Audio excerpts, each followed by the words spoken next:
예수님과 제자들이 예루살렘에 가까이 오시다가 올리브산 기슭에 있는 벳바게라는 곳에 이르렀습니다. 예수님께서는 거기서 2명의 제자들을 마을로 보내셨습니다. 예수님께서 말씀하셨습니다. 너희는 맞은편 마을로 들어가거라. 그러면 당나귀 한 마리가 새끼와 함께 묶여 있는 것을 발견할 것이다. 그 당나귀를 풀어서 나에게 가져오너라. 만일 누가 너희에게 무슨 말을 하거든 주님이 필요하시답니다 라고 하여라. 그러면 즉시 내어줄 것이다. 이것은 예언자가 말한 것을 이루려고 하신 것이었습니다. 시온의 딸에게 말하여라. 보아라, 내 왕이 내게로 오신다. 그는 겸손하여 당나귀를 탔는데 어린 당나귀 곧 나귀 새끼를 타고 오신다. 2 제자들이 가서 예수님께서 지시하신 그대로 했습니다. 그들은 당나귀와 그 새끼를 데리고 와서 그 등에 자기들의 옷을 깔았습니다. 예수님께서는 그 위에 앉으셨습니다. 수많은 사람들이 자기 옷을 벗어 길에 깔았고 나뭇가지를 잘라 똑같이 했습니다. 예수님의 앞뒤에서 따라가던 사람들이 소리쳤습니다. 다윗의 아들에게 호산나, 주님의 이름으로 오시는 분이 복되도다. 높은 곳에서 호산나. 예수님께서 예루살렘으로 들어가셨을 때 온 도시는 흥분으로 가득 찼습니다. 사람들이 물었습니다. 이 사람이 누구냐? 사람들이 대답했습니다. 이 사람은 갈릴리 나사렛 출신의 예수라는 예언자입니다. 예수님께서 성전에 들어가셨습니다. 예수님께서는 성전에서 사고 파는 사람들을 모두 내쫓으시며 돈 바꾸어주는 사람들의 책상과 비둘기 파는 사람들의 의자를 둘러 엎으셨습니다. 그리고 사람들에게 말씀하셨습니다. 내 집은 기도하는 집이라 불릴 것이다 라고 성경에 기록되어 있는데 너희는 오히려 강도들의 소굴로 바꾸어 버렸다. 성전에서 보지 못하는 사람들과 다리를 저는 사람들이 예수님께 오자 예수님께서는 그들을 고쳐주셨습니다. 대제사장들과 율법학자들이 예수님께서 하신 여러 가지 놀라운 일들과 다윗의 자손에게 호산나라고 외치는 아이들을 보았습니다. 그들은 매우 화가 났습니다. 그래서 예수님께 말했습니다. 이 어린이들이 말하는 것이 들립니까? 예수님께서 대답하셨습니다. 그렇다. 너희는 성경에서 읽지 못하였느냐? 어린이와 젖먹이들의 입으로 찬양을 준비하셨다. 예수님께서 그곳을 떠나 베다니라는 마을로 가셔서 거기서 밤을 보내셨습니다. 아침이 되어 예수님께서 예루살렘으로 돌아오실 때 몹시 시장하셨습니다. 마침 길 옆에 있는 무화과 나무 한 그루를 보시고 나무 곁으로 다가가셨습니다. 그러나 그 나무에는 잎사귀만 있을 뿐 열매는 보이지 않았습니다. 예수님께서 그 나무를 향해 말씀하셨습니다. 다시는 내가 열매를 맺지 못할 것이다. 그러자 즉시 나무가 말라버렸습니다. 이것을 본 제자들이 놀라서 물었습니다. 어떻게 무화과 나무가 그렇게 빨리 말라버렸습니까? 예수님께서 제자들에게 대답하셨습니다. 내가 너희에게 진정으로 말한다. 너희가 만일 의심하지 않고 믿기만 한다면 내가 이 나무에게 한 것을 너희도 할 수 있다.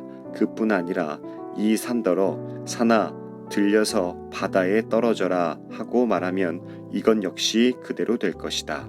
너희가 믿고 기도로 구하는 것은 모두 받을 것이다. 예수님께서 성전에 오셔서 가르치실 때 대제사장과 백성의 장로들이 와서 물었습니다.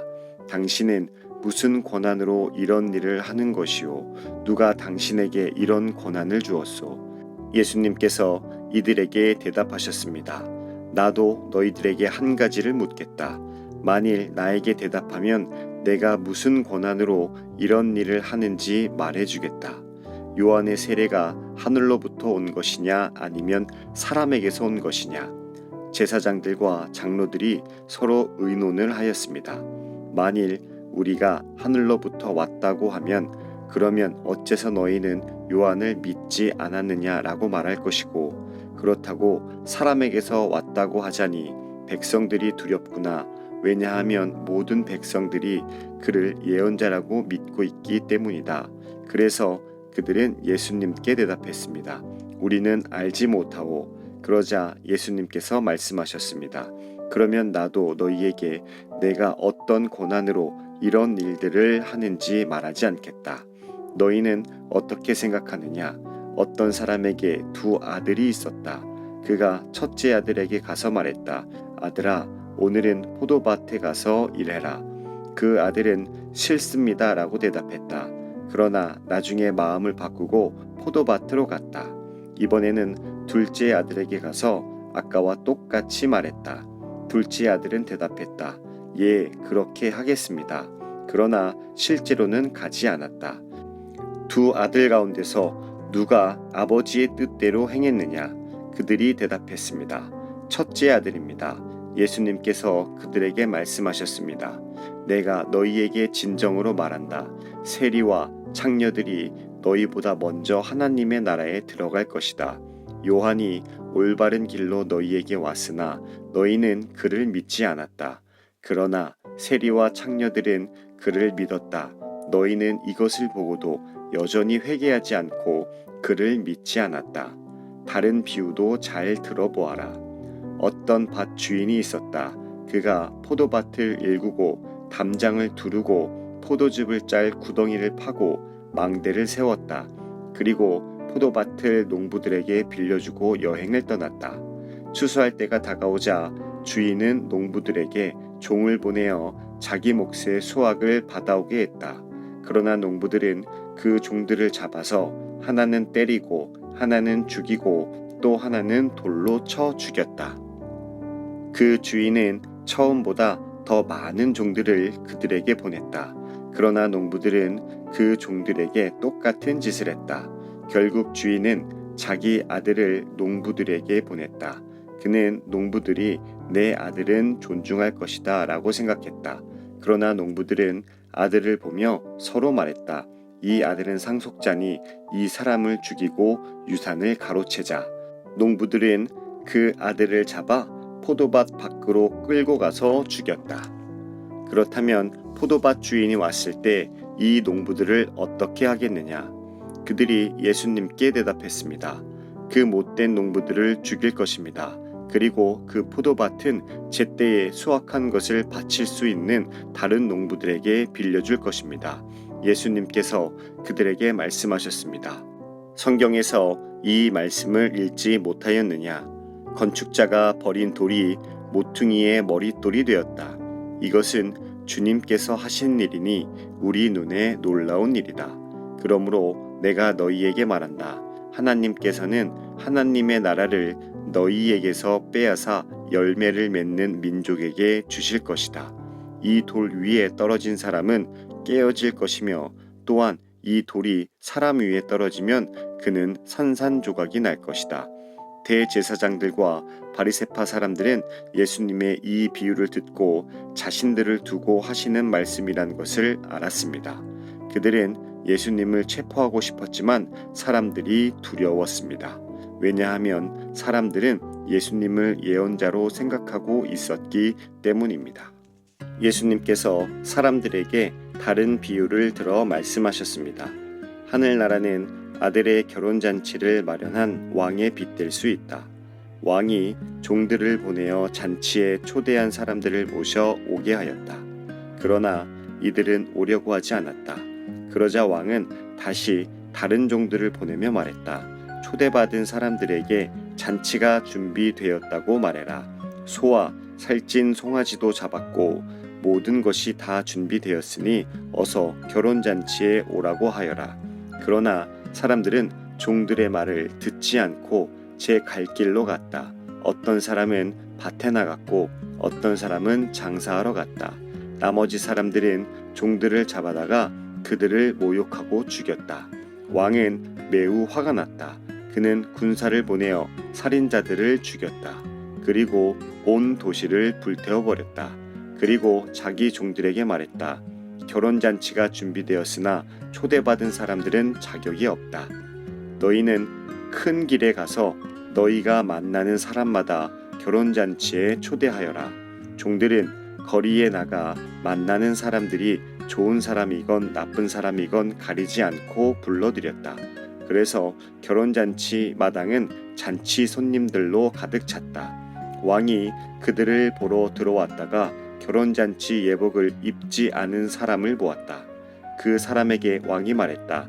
친구여, 결혼잔치 예복을 입지 않고 어떻게 여기에 들어왔는가? 그 사람은 아무 말도 하지 못했다. 왕이 종들에게 말했다. 이 사람의 손과 발을 묶어서 바깥 어두운 곳에 던져버려라. 그곳에서 슬피 울고 고통스럽게 이를 갈 것이다. 초대받은 사람은 많으나 선택된 사람은 적다. 그때 바리새파 사람들이 가서 예수님의 말씀을 트집잡아 예수님을 함정에 빠뜨리려고 공모했습니다. 그들은 자기들의 제자들을 헤롯 당원들과 함께 예수님께 보냈습니다. 이들이 말했습니다. 선생님, 우리는 선생님이 진실한 분이며 하나님의 길을 올바르게 가르치시며 사람의 얼굴을 보지 않으심으로 아무에게도 치우치지 않으신다고 생각합니다. 선생님이 생각하시는 것을 우리에게 말씀해 주십시오. 가이사에게 세금을 바치는 것이 옳습니까? 옳지 않습니까? 예수님께서는 이 사람들의 악한 생각을 아셨습니다. 그래서 말씀하셨습니다. 너희 위선자들아, 왜 나를 시험하느냐? 세금으로 내는 돈을 내게 보여라. 사람들이 은돈 한 데나리온을 예수님께 보여드렸습니다. 예수님께서 물으셨습니다. 이것은 누구의 얼굴이고 누구라고 쓰여 있느냐? 사람들이 대답했습니다. 가이사의 것입니다. 그러자 예수님께서 그들에게 말씀하셨습니다. 가이사의 것은 가이사에게 주어라. 그리고 하나님의 것은 하나님께 바쳐라. 사람들이 예수님의 말씀을 듣고 놀랐습니다.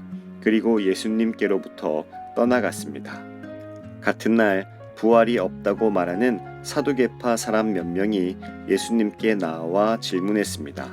선생님, 모세는 남자가 아들이 없이 죽으면 그 동생이 형수와 결혼해서 형을 대신하여 아들을 낳아 주어야 한다라고 했습니다. 우리 가운데 7 형제가 있었습니다. 첫째가 결혼했지만 아들을 낳지 못하고 죽어 아내를 자기 동생에게 남겨놓았습니다. 그런데 둘째도 셋째도 그리고 7째까지 첫째와 똑같이 되었습니다. 결국엔 그 여자도 죽었습니다. 7 형제 모두가 이 여자를 아내로 맞아들였으니 부활 때에 이 여자는 이 7 형제 중에 누구의 아내가 되겠습니까? 예수님께서 이들에게 대답하셨습니다. 너희는 성경도 알지 못하고 하나님의 능력도 알지 못함으로 잘못 생각하고 있다. 부활할 때에는 누구도 장가가거나 시집가지 않으며 오직 사람들이 하늘에 있는 천사처럼 될 것이다. 죽은 자의 부활에 대해 말하자면 하나님께서 이렇게 말씀하신 것을 읽어보지 못했느냐? 나는 아브라함의 하나님, 이삭의 하나님, 야곱의 하나님이다. 하나님은 살아있는 사람들의 하나님이시지 죽은 사람들의 하나님이 아니시다. 사람들이 이 말씀을 듣고 예수님의 가르침에 놀랐습니다. 예수님께서 사두개파 사람들의 말문을 막으셨다는 소식을 바리새파 사람들이 듣고 함께 모였습니다. 그 가운데 율법의 전문가 한 사람이 예수님을 시험하려고 질문을 하였습니다. 선생님, 율법에서 어느 것이 가장 중요합니까? 예수님께서 그에게 대답하셨습니다. 내 모든 마음과 모든 목숨과 모든 정성을 다해서 내 하나님을 사랑하여라. 이것이 가장 중요하고 우선되는 계명이다. 두 번째 계명은 내 이웃을 내 자신처럼 사랑하여라인데 이것도 첫째 계명과 똑같이 중요하다. 모든 율법과 예언자들의 말씀이 이 두 계명에서 나온 것이다. 바리새파 사람들이 함께 모여 있을 때 예수님께서 그들에게 질문하셨습니다. 너희는 그리스도에 대해서 어떻게 생각하느냐? 그가 누구의 자손이냐? 바리새파 사람들이 대답했습니다. 다윗의 자손입니다. 그러자 예수님께서 그들에게 말씀하셨습니다. 그러면 다윗이 성령의 감동을 받아 어찌 그리스도를 주님이라고 불렀겠느냐. 그는 여호와께서 내 주님에게 말씀하셨습니다. 내가 내 원수를 내 발 아래 굴복시킬 때까지 너는 내 오른쪽에 앉아 있어라 하고 말하였다. 다윗이 이처럼 그리스도를 주님이라고 불렀는데 어떻게 그리스도가 다윗의 자손이 되느냐? 아무도 예수님께 한마디도 대답하지 못했습니다. 그 이후로 아무도 예수님께 감히 질문을 하려고 하지 않았습니다. 그때 예수님께서 무리들과 제자들에게 말씀하셨습니다. 율법학자들과 바리새파 사람들은 모세의 자리에 앉았다. 그러므로 너희는 그들이 말하는 것을 다 행하고 지켜라. 그러나 그들의 행동을 따라하지는 마라. 그들은 말만 하고 행하지는 않는다. 그들은 무거운 짐을 묶어 다른 사람들의 어깨에 올리지만 정작 자신들은 그 짐을 지기 위해 손가락 하나 움직이려고 하지 않는다. 그들은 다른 사람들에게 보이려고 모든 일을 한다. 그래서 말씀 상자를 크게 만들고 옷수를 길게 늘어뜨린다. 이들은 잔치에서 윗자리에 앉기를 좋아하고 회당에서 높은 자리에 앉기를 좋아한다. 이들은 장터에서 인사받는 것을 좋아하고 선생이라고 불리는 것을 좋아한다. 그러나 너희는 선생이라는 소리를 듣지 마라. 너희의 선생님은 오직 한 분이고 너희 모두는 형제들이라. 그리고 세상에서 그 누구에게도 아버지라고 부르지 마라. 아버지는 오직 한 분인데 하늘에 계시다. 너희는 지도자 소리를 듣지 마라. 너희의 지도자는 오직 한 분뿐인 그리스도시다. 너희 가운데 큰 자는 너희의 종이 될 것이다. 누구든지 자신을 높이는 사람은 낮아질 것이고 낮추는 사람은 높아질 것이다. 율법학자와 바리새파 위선자들이여, 너희에게 화가 있다. 너희는 사람들 앞에서 하늘나라의 문을 막는다. 너희가 들어가지 않으면서 다른 사람들도 들어가지 못하게 막는다. 율법학자와 바리새파 위선자들이여, 너희에게 화가 있다. 너희는 개종자 하나를 만들려고 바다와 육지를 두루 다닌다. 그러다가 한 사람을 찾으면 너희보다 더한 지옥의 아들로 만든다. 앞 못 보는 인도자인 너희에게 화가 있다. 너희는 만일 너희가 성전을 두고 맹세하면 아무래도 좋지만 성전에 있는 금을 두고 맹세하면 반드시 지켜야 한다라는 말을 한다. 바보 같고 눈이 먼 너희들아, 어느 것이 더 중요하냐? 금이냐? 그 금을 거룩하게 만드는 성전이냐? 또한 너희는 이런 말도 한다.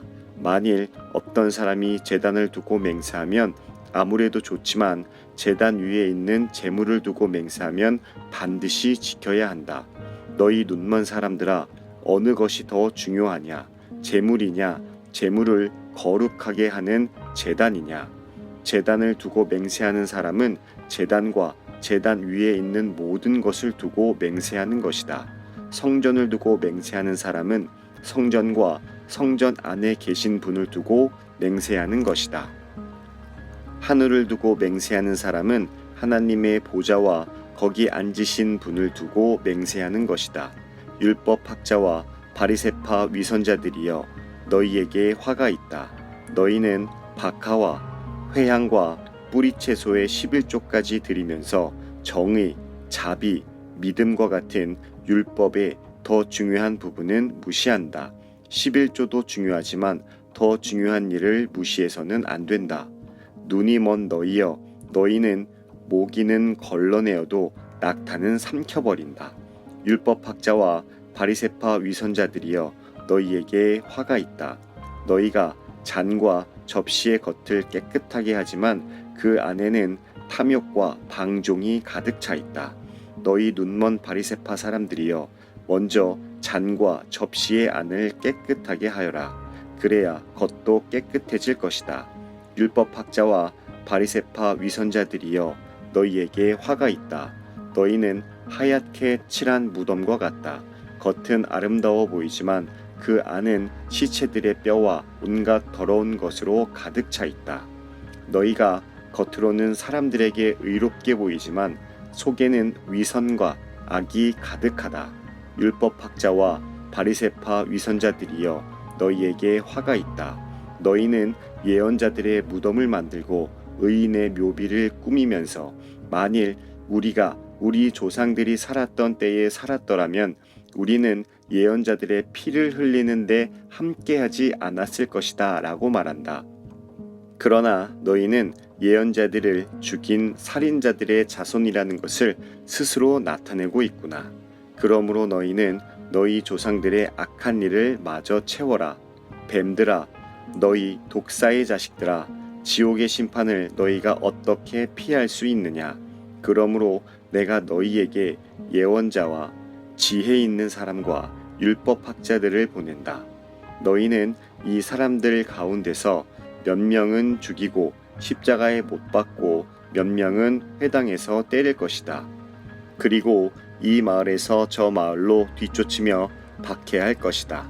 따라서 의인 아벨의 피로부터 성전과 제단 사이에서 살해당한 바라기아의 아들 스가리아의 피에 이르기까지 너희는 세상에서 피를 흘린 의인에 대한 죄값을 치를 것이다. 내가 너희에게 진정으로 말한다. 이 모든 것들이 이 세대에 올 것이다. 예루살렘아, 예언자들을 죽이고 하나님께서 내게 보내신 사람들을 돌로 친 예루살렘아, 암탉이 병아리들을 날개 아래 품듯이 얼마나 내가 너희 자녀를 모으려고 했느냐. 그러나 너희들은 원하지 않았다. 보아라, 내 집이 버려져 못쓰게 될 것이다. 내가 너희에게 말한다. 주님의 이름으로 오시는 분이 복되다 라고 너희가 고백할 때까지 지금 이후로 너희는 나를 보지 못할 것이다. 예수님께서 성전을 떠나 걸어가실 때 제자들이 와서 성전 건물을 가리켜 보였습니다. 예수님께서 말씀하셨습니다. 너희가 이 모든 것을 보고 있지 않느냐? 내가 너희에게 진정으로 말한다. 여기에 있는 돌 하나도 돌 위에 남지 않고 다 무너질 것이다. 예수님께서 올리브산 위에 앉아 계실 때 제자들이 조용히 와서 말했습니다. 이런 일들이 언제 일어날지 말해 주십시오.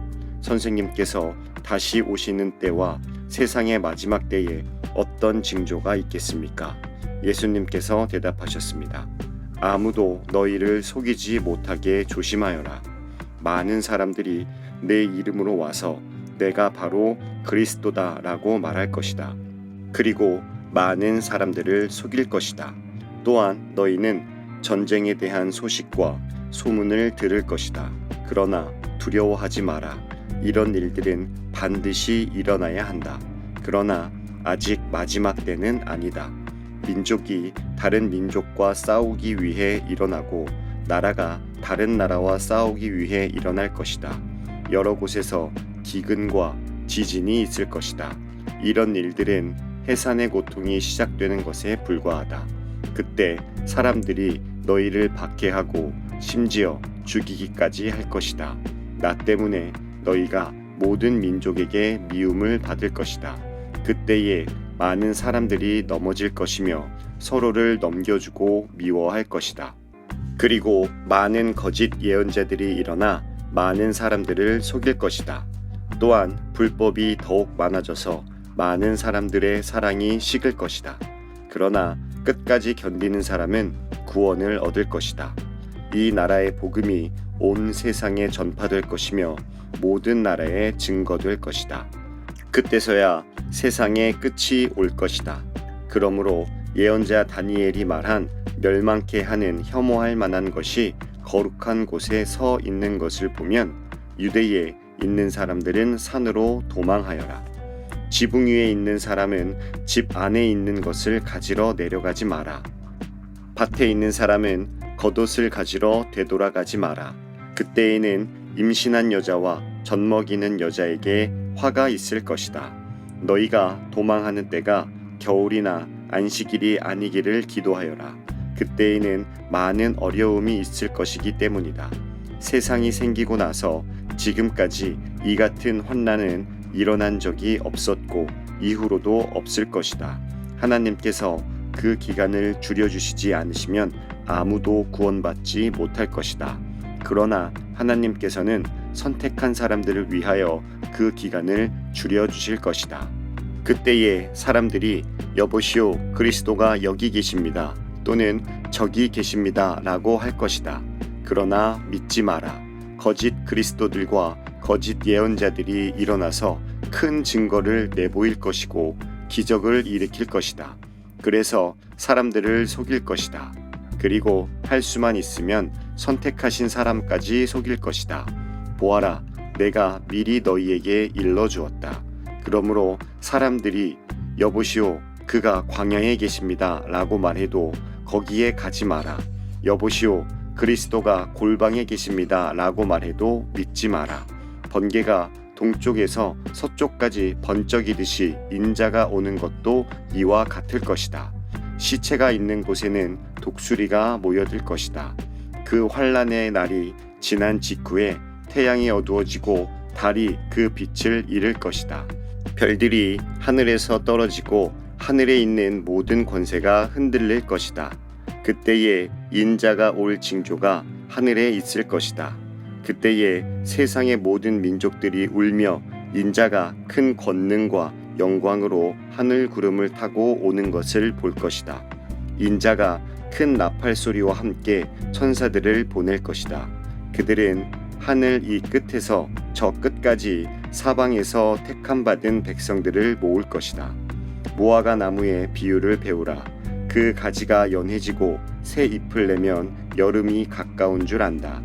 마찬가지로 이 모든 것이 일어나는 것을 보면 인자가 가까이와 문 앞에 있는 줄을 알아라.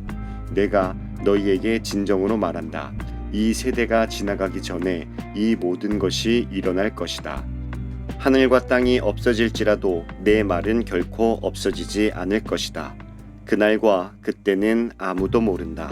심지어 하늘의 천사와 아들까지도 모르고 오직 아버지께서만 아신다. 노아의 때처럼 인자가 다시 올 때도 그와 비슷할 것이다.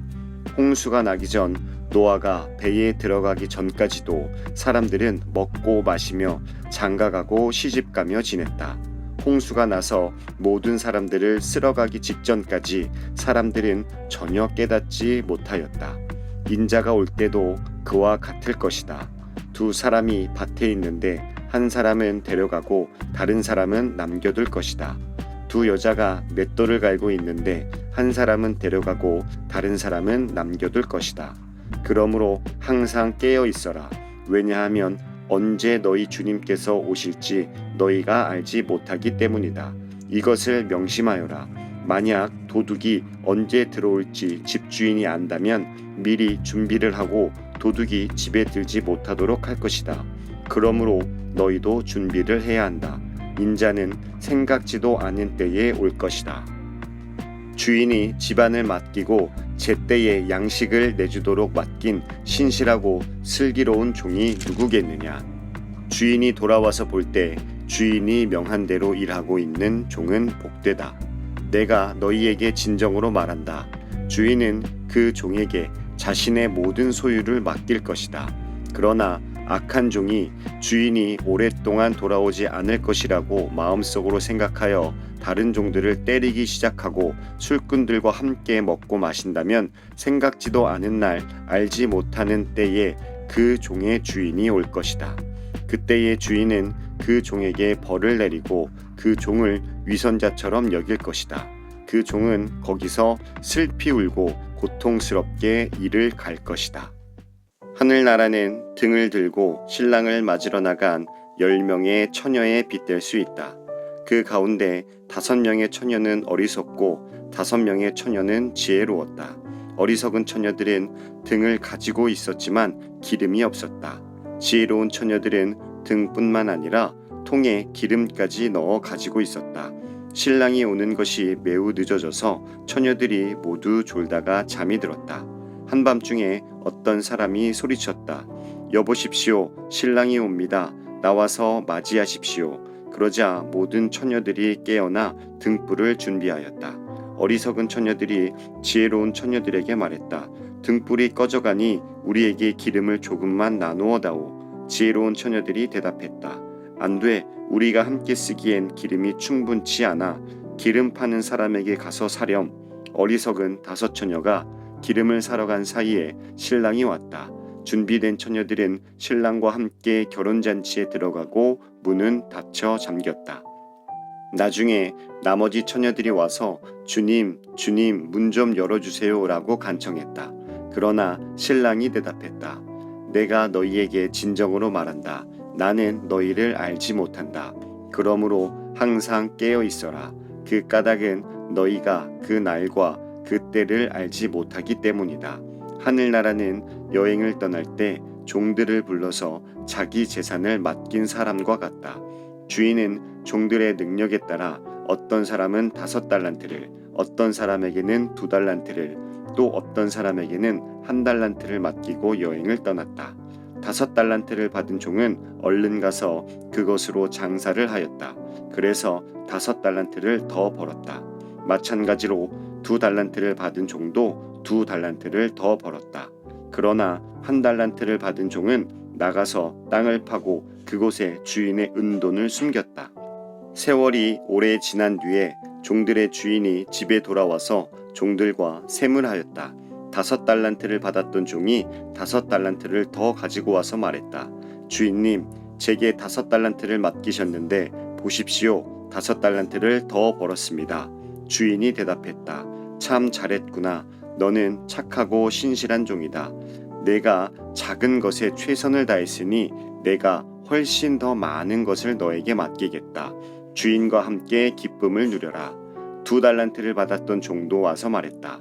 주인님, 제게 2달란트를 맡겨주셨는데 보십시오. 2달란트를 더 벌었습니다. 주인이 그에게 대답했다. 참 잘했구나. 너는 착하고 신실한 종이다. 내가 작은 것에 최선을 다했으니 내가 훨씬 더 많은 것을 너에게 맡기겠다. 주인과 함께 기쁨을 누려라. 그리고 1달란트를 받았던 종이 주인에게 와서 말했다. 주인님, 저는 주인님이 심지 않은 데서 거두고 씨 뿌리지 않은 데서 거두는 완고한 분이라 생각했습니다. 그래서 두려운 마음으로 밖에 나가 돈을 땅에 숨겼습니다. 이제 주인님이 제게 주신 돈을 도로 받으십시오. 주인이 대답했다. 이 악하고 게으른 종아, 너는 내가 심지도 않은 데서 거두어 드리고 씨 뿌리지 않은 곳에서 거두어 드린다고 생각했느냐? 그렇다면 너는 내 돈을 은행에 넣어 두었어야 했다. 그러면 내가 다시 돌아왔을 때 이자와 함께 내 돈을 돌려받았을 것이다. 저 종에게서 돈을 빼앗아 10달란트 가진 종에게 주어라. 가진 사람은 더 많이 받아 풍성하게 될 것이고 없는 사람은 있는 것마저 빼앗길 것이다. 저 쓸모없는 종을 바깥 어두운 곳에 던져라. 거기서 슬피 울고 고통스럽게 이를 갈 것이다. 인자가 모든 천사들과 함께 영광 가운데 다시 와서 영광의 보좌에 앉을 것이다. 그때에 세상 모든 나라가 그 앞에 모일 것이며 목자가 양과 염소를 구분하듯이 인자가 사람들을 나눌 것이다.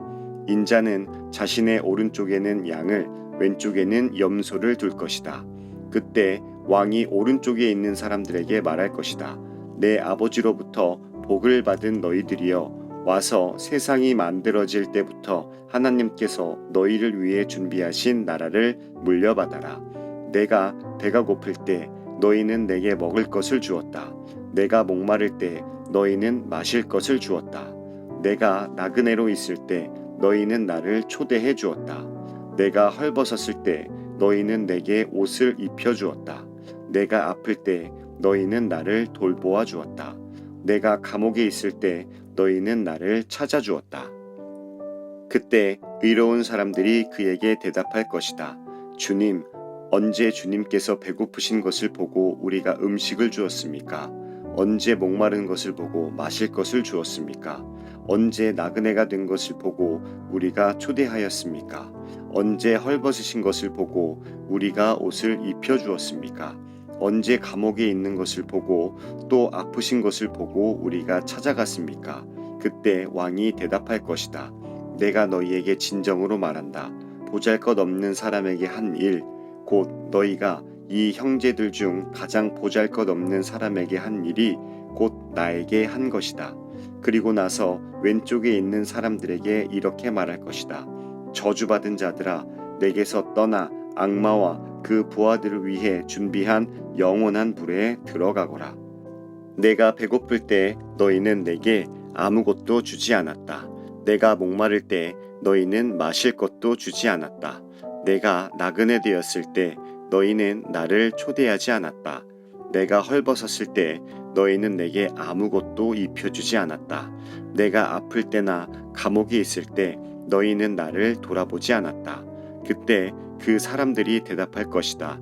주님, 언제 주님이 배고프거나 목마르거나 나그네 되었거나 헐벗었거나 아프거나 감옥에 있는 것을 보고 우리가 돌보지 않았습니까? 그때 왕이 대답할 것이다. 내가 너희에게 진정으로 말한다. 이 사람들 가운데 가장 작은 자 한 사람에게 하지 않은 것이 곧 나에게 하지 않은 것이다. 이 사람들은 영원히 형벌을 받게 될 것이다. 그러나 의로운 사람들은 영원한 생명에 들어갈 것이다. 예수님께서 이 모든 말씀을 마치셨을 때입니다. 예수님께서 제자들에게 말씀하셨습니다. 너희도 알다시피 이틀 뒤가 유월절이다. 그때에 인자는 넘겨져 십자가에서 죽을 것이다. 그때 대제사장과 장로들이 가야바라고 하는 대제사장 공관에 모였습니다. 그들은 조용히 예수님을 잡아 죽일 계획을 세웠습니다. 그러나 그들은 명절 기간에는 안 돼. 사람들 사이에 폭동이 일어날 수 있으니까 라고 말했습니다. 예수님께서 베다니에서 문둥병에 걸렸던 시몬의 집에 계셨을 때입니다. 한 여자가 비싼 향유 한 병을 가지고 와 식사하고 계시는 예수님의 머리에 이 향유를 부었습니다. 이 광경을 본 제자들이 화를 냈습니다. 왜 이 값비싼 향유를 낭비하는 것이오? 그것을 비싼 값에 팔아서 가난한 사람들에게 줄 수도 있었을 텐데. 예수님께서 이것을 아시고 말씀하셨습니다. 왜 이 여자를 괴롭히느냐? 그는 나에게 좋은 일을 하였다. 가난한 사람들은 항상 너희 가운데 있을 것이다. 그러나 나는 너희와 항상 함께 있지 않을 것이다. 이 여자는 내 몸에 향유를 부어 내 장례를 준비한 것이다. 내가 진정으로 너희에게 말한다. 온 세상에 복음이 전해지는 곳마다 이 여자가 한 일도 전해져 그를 기억할 것이다. 그때 12제자 가운데 한 명인 가롯 출신의 유다가 대제사장들에게 갔습니다. 가롯 유다가 말했습니다. 내가 예수를 당신들에게 넘기면 나에게 얼마를 주겠소? 제사장들은 유다에게 은 30개를 주었습니다. 그 후로부터 유다는 예수님을 넘길 기회를 노렸습니다. 무교절의 첫 번째 날에 제자들이 예수님께 와서 말했습니다. 유월절 음식을 어디에다 준비할까요? 예수님께서 대답하셨습니다. 성 안에 들어가 한 사람에게 이렇게 말하여라. 선생님께서 때가 가까웠으니 당신 집에서 제자들과 함께 유월절을 보내겠다고 말씀하십니다. 제자들이 예수님께서 말씀하신 대로 행하여 유월절을 준비하였습니다. 그날 저녁에 예수님께서 12명의 제자들과 함께 음식을 드시기 위해 앉으셨습니다. 모두들 식사를 하고 있을 때 예수님께서 말씀하셨습니다. 내가 너희에게 진정으로 말한다. 너희 중에 하나가 나를 배반할 것이다. 제자들은 매우 슬퍼하며 한 사람씩 예수님께 묻기 시작했습니다. 주님, 제가 그 사람은 아니지요. 예수님께서 대답하셨습니다. 나와 함께 그릇에 손을 넣는 자가 나를 배반할 것이다. 성경에 쓰여진 대로 인자는 떠나갈 것이다. 그러나 인자를 넘겨주는 그 사람에게는 화가 있다. 차라리 태어나지 않았더라면 자신에게 더 좋았을 것이다. 예수님을 배반한 유다가 예수님께 말했습니다. 선생님이여, 설마 제가 그 사람입니까? 예수님께서 그에게 네가 말했다 하고 대답하셨습니다. 식사 때에 예수님께서는 빵을 들어 감사 기도를 드리시고 그것을 떼어 제자들에게 주시며 말씀하셨습니다.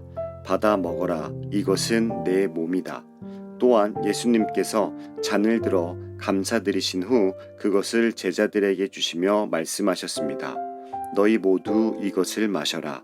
이것은 죄를 용서하기 위하여 많은 사람들을 위해 붓는 나의 피, 곧 언약의 피이다. 내가 너희에게 말한다. 내가 아버지의 나라에서 너희와 함께 새롭게 마시는 그날까지 지금부터는 포도 열매로 빚은 것을 마시지 않을 것이다. 그들은 찬송을 부르고 올리브 산으로 올라갔습니다. 예수님께서 제자들에게 말씀하셨습니다. 오늘 밤 너희는 모두 나를 버릴 것이다. 성경에 이렇게 쓰여 있다. 내가 목자를 칠 것이니 양이 흩어질 것이다. 그러나 내가 살아난 뒤에 너희보다 먼저 갈릴리로 갈 것이다. 베드로가 말했습니다. 다른 모든 제자들이 주님을 버릴지라도 저는 결코 버리지 않겠습니다. 예수님께서 대답하셨습니다. 내가 진정으로 너에게 말한다. 바로 오늘 밤 닭이 울기 전에 내가 나를 3번이나 모른다고 할 것이다. 베드로가 예수님께 말했습니다. 주님과 함께 죽을지라도 결코 주님을 모른다고 하지 않을 것입니다. 다른 제자들도 모두 똑같이 말했습니다. 그때 예수님께서 제자들과 함께 겟세마네라고 불리는 곳으로 가셨습니다. 예수님께서 제자들에게 말씀하셨습니다. 내가 저기에 가서 기도하는 동안 여기 앉아 있어라. 그리곤 베드로와 세베대의 2 아들을 데리고 가셨습니다. 예수님께서는 매우 근심하시며 괴로워하기 시작하셨습니다. 예수님께서는 세 제자에게 말씀하셨습니다. 내 마음이 괴로워 죽을 지경이다. 여기서 머무르며 나와 함께 깨어 있어라. 그리고 나서 약간 떨어진 곳으로 가서 얼굴을 땅에 대고 기도하셨습니다. 나의 아버지, 할 수만 있다면 제게서 이 잔을 지나가게 해주십시오. 그러나 내 뜻대로 하지 마시고 아버지의 뜻대로 하시길 원합니다. 기도하신 후 제자들에게 오셔서 제자들이 자고 있는 것을 보시고 베드로에게 말씀하셨습니다. 너희들은 1시간도 나와 함께 깨어 있을 수 없느냐?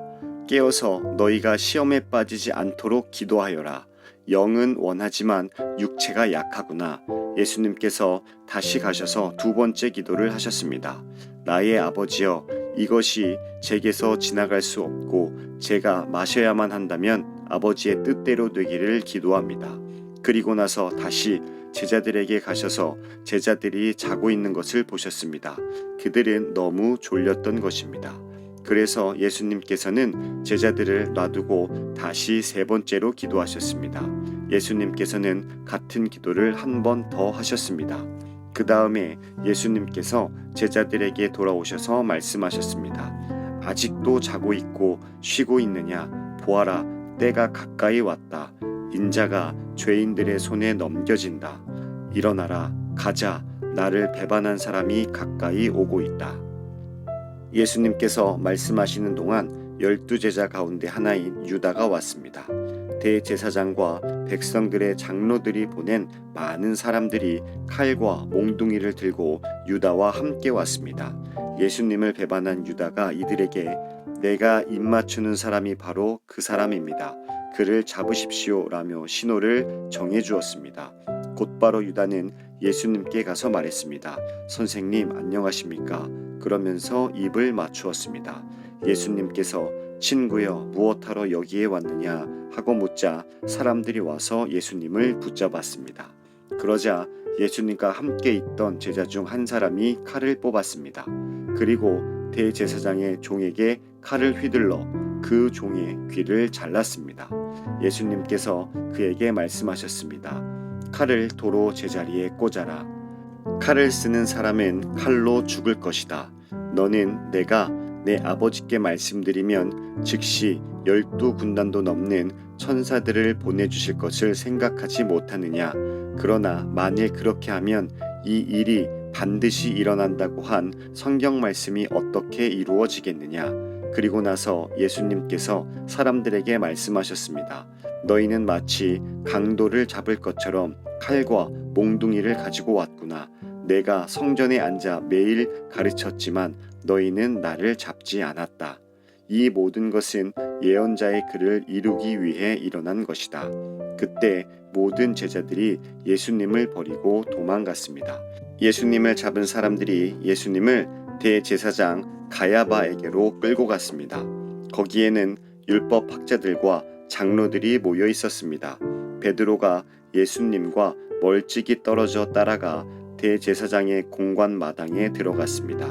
그리고 결과를 보려고 경비원들 틈에 끼어 함께 앉았습니다. 대제사장들과 전체 의원들이 예수님을 죽이기 위해 예수님을 고소할 거짓 증거를 찾으려고 하였습니다.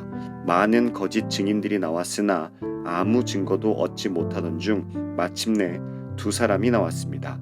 이들은 이 사람이 나는 하나님의 성전을 헐고 그것을 3일 만에 다시 세울 수 있다라고 말했습니다. 라고 증언했습니다. 대제사장이 일어서서 예수님께 물었습니다. 당신은 아무 대답도 하지 않겠소? 이 사람들이 당신에게 불리한 증언을 하는 것에 대한 당신의 답변은 무엇이오? 그러나 예수님께서는 아무것도 말씀하시지 않았습니다. 다시 대제사장이 예수님께 물었습니다.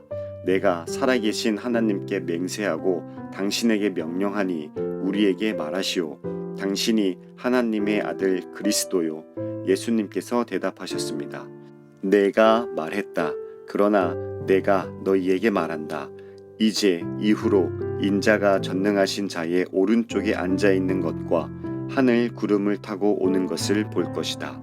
그러자 대제사장이 자기 옷을 찢으며 말했습니다. 이 사람이 하나님을 모독했다.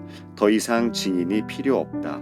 여러분 모두가 이 사람이 하나님을 모독하는 것을 들었다.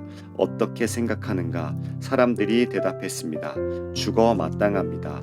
그리고 사람들은 예수님의 얼굴에 침을 뱉고 주먹으로 치고 손바닥으로 때리며 그리스도야 누가 너를 때렸는지 맞춰보아라 하고 말했습니다. 베드로가 대제사장 공관 마당의 바깥쪽에 앉아 있었습니다. 그때 어떤 여자 하인이 와서 말했습니다. 당신도 갈릴리 사람 예수와 함께 있었지요? 그러자 베드로는 당신이 무슨 말을 하는지 모르겠소 라며 모든 사람들 앞에서 그렇지 않다고 말했습니다. 베드로가 대문 있는 데로 나가자 다른 여자 하인이 거기 있던 사람들에게 말했습니다. 이 사람은 나사렛 예수와 함께 있던 사람이에요. 또다시 베드로는 나는 그 사람을 모릅니다 라고 맹세를 하며 그렇지 않다고 말했습니다. 잠시 후 서 있던 어떤 사람들이 베드로에게 가서 말했습니다. 분명히 너는 그들과 한패다. 내 말씨를 보니 틀림없다. 그러자 베드로는 저주를 하며 맹세했습니다. 나는 저 사람을 모릅니다. 그러자 바로 닭이 울었습니다. 베드로는 지난번 예수님께서 자기에게 하신 말씀이 기억났습니다. 닭이 울기 전에 너는 나를 3번이나 모른다고 할 것이다. 베드로는 밖으로 나가 몹시 울었습니다. 다음 날 아침이 되자 모든 대제사장과 백성의 장로들이 예수님을 죽이려고 논의를 하였습니다. 그들은 예수님을 묶어 총독인 빌라도에게 데려가 그에게 넘겨주었습니다. 예수님을 배반한 유다는 예수님이 유죄 판결을 받은 것을 보고 양심의 가책을 느꼈습니다. 그래서 은 30개를 대제사장과 장로들에게 돌려주었습니다. 유다가 말했습니다. 내가 죄 없는 피를 팔아넘기는 죄를 지었습니다. 그들이 대답하였습니다. 그게 우리와 무슨 상관이냐? 그것은 너의 문제다. 유다는 은화를 성전 안에 내던지고 나가서 목을 메어 자살했습니다.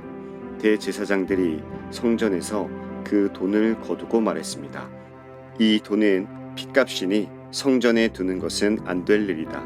그들은 서로 의논하여 그 돈으로 토기장이의 밭을 사 나그네들의 묘지로 삼기로 결정했습니다.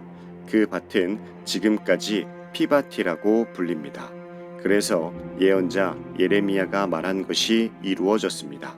그들이 은화 30개, 즉 이스라엘 사람들이 몸값이라고 정한 값을 받았다. 그리고 토기장이의 밭을 샀는데 밭값으로 그 돈을 주었다. 이것은 주께서 내게 지시하신 그대로이다. 예수님께서 총독 앞에 서셨습니다.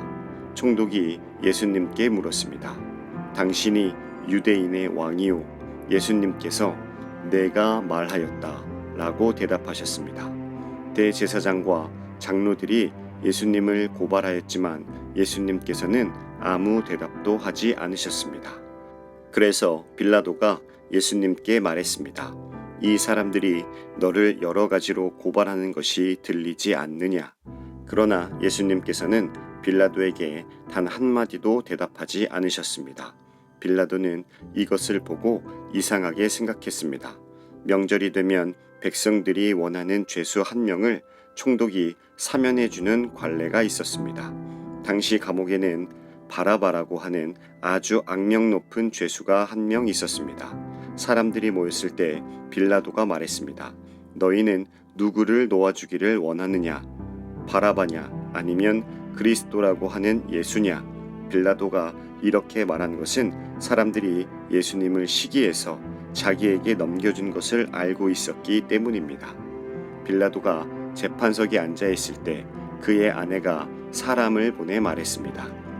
저 죄 없는 사람에게 아무 일도 하지 마세요. 어젯밤 꿈속에서 제가 이 사람 때문에 몹시 고통을 받았습니다.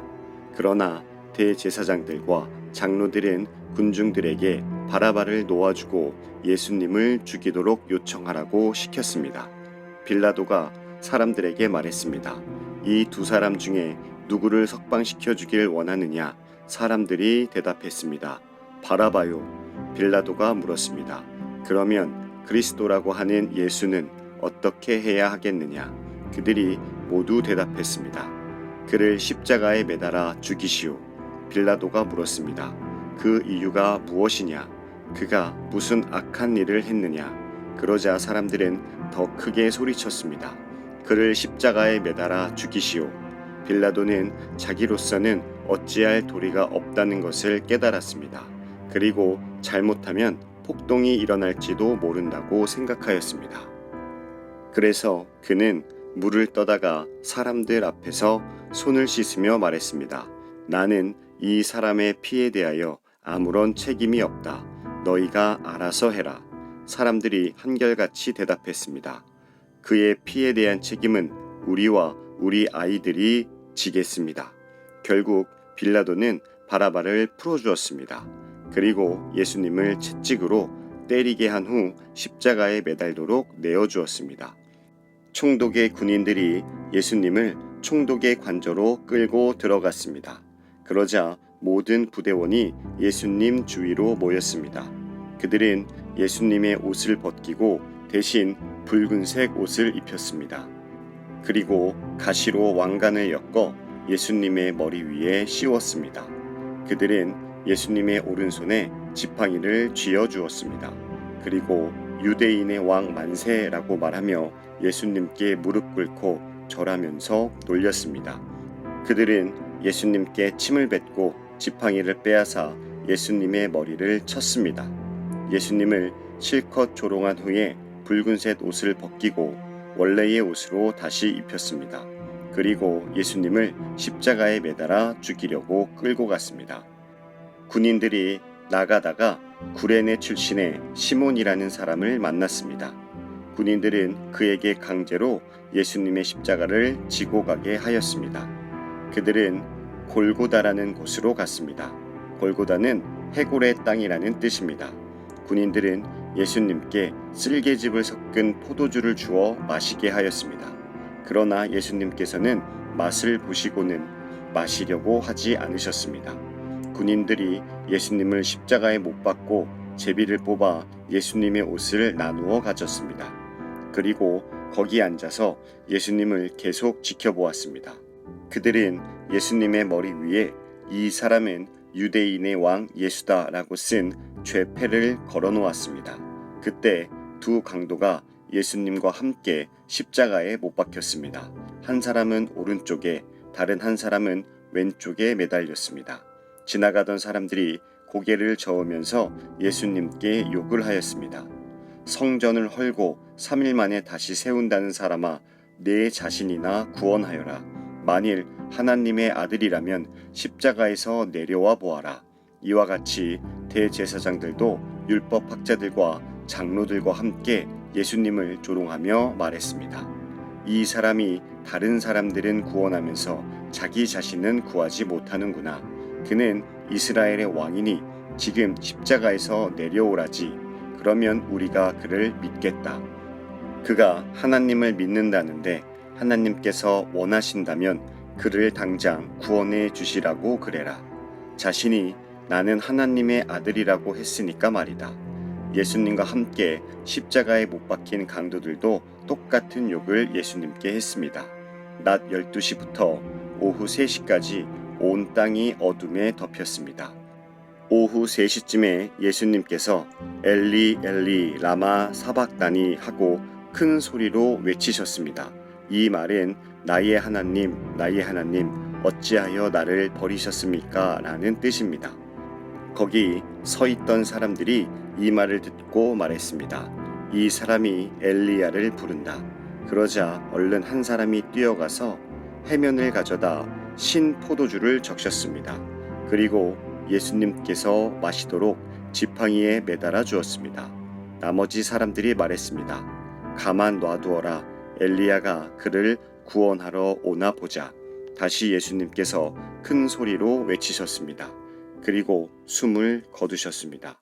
그때 성전 휘장이 위에서부터 아래까지 두 조각으로 갈라졌습니다. 땅이 흔들리고 바위들이 쪼개졌으며 무덤이 열리고 잠자던 많은 성도들의 몸이 다시 살아났습니다. 예수님께서 부활하신 후 그들은 무덤에서 나와 거룩한 성으로 들어가서 많은 사람들에게 나타나 보였습니다. 예수님을 지키던 백부장과 병사들이 지진과 일어난 모든 일들을 보고 매우 놀라면서 말했습니다. 이 사람은 정말로 하나님의 아들이었다. 많은 여자들이 멀리 떨어진 곳에서 이를 지켜보고 있었습니다.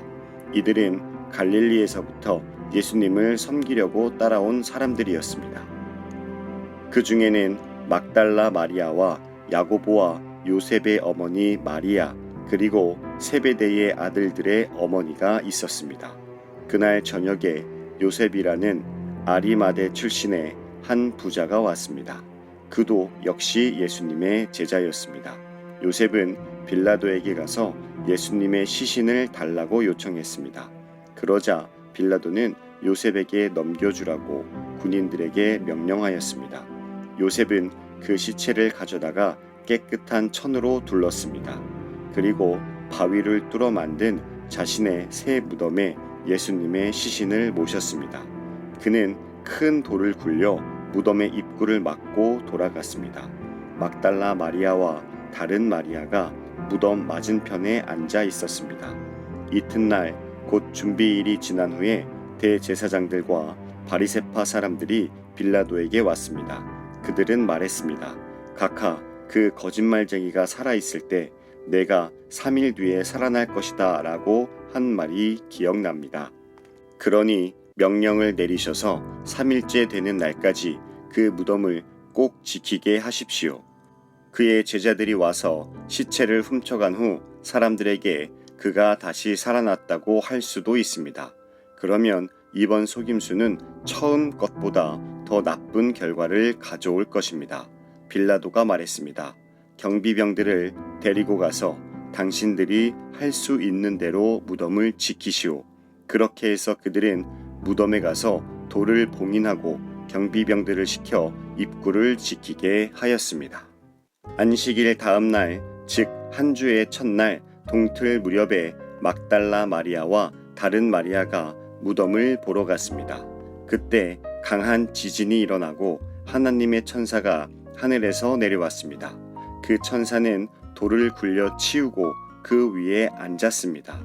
그 모습은 번개와 같았고 옷은 눈처럼 희었습니다. 경비병들이 그 천사를 보고 두려워 떨었고 마치 죽은 사람처럼 되었습니다. 천사가 그 여자들에게 말했습니다. 두려워하지 마라. 너희가 십자가에 못 박히신 예수님을 찾고 있다는 것을 알고 있다. 예수님은 여기 계시지 않다. 말씀하신 대로 다시 살아나셨다. 와서 예수님이 누우셨던 곳을 보아라. 그리고 빨리 가서 제자들에게 이렇게 말하여라. 예수님께서 죽음에서 다시 살아나셨습니다. 그리고 먼저 갈릴리로 가셨습니다. 거기서 예수님을 뵐 수 있을 것입니다. 보아라, 이것이 내가 너희에게 전할 말이다. 여자들은 재빨리 무덤을 떠났습니다. 그들은 두려우면서도 매우 기뻤습니다. 그들은 제자들에게 이 소식을 전해주려고 달려갔습니다. 그때 갑자기 예수님께서 여자들에게 나타나셔서 말씀하셨습니다.